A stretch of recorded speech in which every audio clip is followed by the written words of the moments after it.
110 tests au total ont été effectués. 90% des produits pour cigarettes électroniques ne sont pas conformes.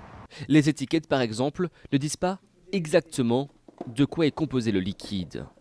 Pire, dans 6% des cas, les produits ont été jugés dangereux, soit parce qu'il n'y a pas d'étiquette de danger, ou parce qu'il n'y a pas de dispositif de sécurité pour les enfants.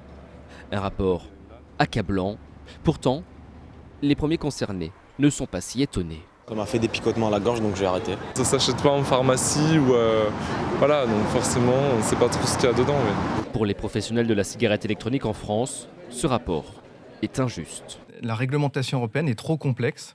Elle est illisible, elle diverge selon les différents pays européens. Les pays européens n'arrivent pas à trouver une harmonisation là-dessus et nous avons invité la DGCCRF à participer à ces travaux. Ils ont été présents depuis le début, ils ne se sont pas exprimés à un seul moment.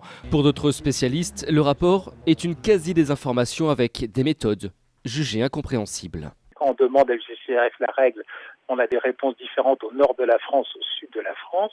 Donc on ne peut pas demander à des fabricants d'être conformes à quelque chose qu'on ne sait pas. Enfin, sur les 14 modèles de chargeurs testés, 13 ont été déclarés non conformes et 9 dangereux en raison des risques électriques.